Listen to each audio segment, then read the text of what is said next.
Hi friends, welcome to Bangla activity চ্যানেলে সবাইকে স্বাগত। এসএসসি এসএলএসটি 2 নিয়োগে বড় সিদ্ধান্ত, সকলের জন্য একটাই পরীক্ষা, সরকারের আয়ের উৎস কী বিস্তারিত এই ভিডিওতে আমরা একটু জেনে নেব। পশ্চিমবঙ্গ স্কুল সার্ভিস কমিশন এবং রাজ্য সরকার নতুন নিয়োগের জন্য একটি গুরুত্বপূর্ণ সিদ্ধান্ত নিয়েছে। 2016 সালের এবং নতুন চাকরি প্রার্থীদের জন্য দুটি পৃথক নিয়োগ প্রক্রিয়ার পরিবর্তে একটি মাত্র পরীক্ষা অনুষ্ঠিত হবে। এই সিদ্ধান্তটি কলকাতা হাইকোর্টকে জানানো হয়েছে এবং এর ফলে রাজ্যের হাজার হাজার চাকরি প্রার্থীর ভবিষ্যৎ নিয়ে নতুন করে আলোচনা শুরু হয়েছে। কলকাতা হাইকোর্টের সিঙ্গেল বেঞ্চ বিচারপতি সৌগত ভট্টাচার্য এবং ডিভিশন বেঞ্চ বিচারপতি Soumen Sen second SLST challenge মামলায় রাজ্য সরকার এবং এসএসসির পক্ষে রায় দিয়েছে। শুনানির সময় রাজ্যের অ্যাডভোকেট জেনারেল কিশোর দত্ত যুক্তি দিয়েছিলেন যে দুটি পৃথক নিয়োগ প্রক্রিয়া পরিচালনা করলে বিভিন্ন সমস্যা দেখা দেবে। এই সমস্যাগুলি এড়াতেই রাজ্য একটি পরীক্ষা নেওয়ার সিদ্ধান্ত নিয়েছে।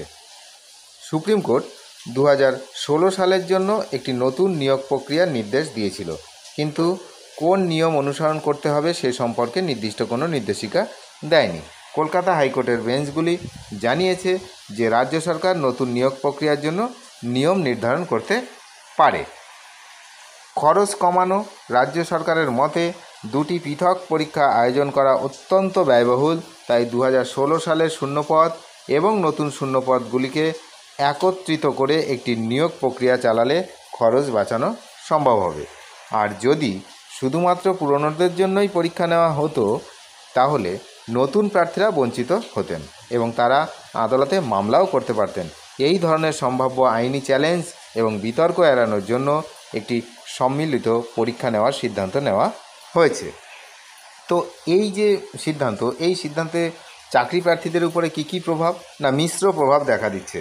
কারণ নতুন নিয়ম অনুযায়ী শিক্ষকতার অভিজ্ঞতার জন্য 10 নম্বর বরাদ্দ করা হয়েছে। এই নম্বরটি লিখিত পরীক্ষার নম্বরের সাথে সাথে যোগ করে যে ইন্টারভিউ জন্য এবং যোগ্যতা নির্ধারণ করা হবে। এর ফলে অভিজ্ঞ শিক্ষকরা কিছুটা সুবিধা পাবেন, কিছুটা নয় অনেকটাই সুবিধা পাবেন। অন্যদিকে নতুন চাকরি প্রার্থীরা এবং 2016 সালে যারা পরীক্ষা দিয়ে তখন পাশ করতে পারেননি বা ডাক পাননি, তারা এই 10 নম্বর ছাড়াই পরীক্ষায় অংশ নেবেন। খুবই উল্লেখযোগ্য, 2016 সালে যারা পরীক্ষা দিয়েছিলেন অনেকেই ডাক পাননি, তাদেরকে ইচ্ছা করেও ডাকা হয়নি, এরকম অনেক ক্যান্ডিডেট রয়েছে। সুতরাং তাদের মধ্যে মিশ্র প্রতিক্রিয়া তো সৃষ্টি হবেই, কারণ তারা যেহেতু তখন ডাক পাননি, চাকরি পাননি, সেই জন্য এই যে 10 নম্বর এখন পাবেন না। এর ফলে তাদের এখনও আবার ডাক পাওয়ার নিয়ে সন্দেহ থাকছে। এর ফলে 2016 সালের যে ওয়েটিং লিস্টে ছিল কিছু প্রার্থী, তারাও বঞ্চিত হচ্ছেন। তো এই নিয়ে কিন্তু নিয়োগের নিয়ম এবং গেজেটকে সুপ্রিম কোর্টে চ্যালেঞ্জের করার কথা ভাবছেন। সুতরাং এই নিয়োগের ভবিষ্যৎ কী সেটা কিন্তু খুবই অন্ধকারে। তার কারণ কোনো কিছু ঠিক ঠিকানা নেই। কী হতে চলেছে আগামী দিনে সে তো বোঝাই যাবে। তবে রাজ্যের খরচ কমানোর যুক্তি নিয়ে প্রশ্ন উঠেছে।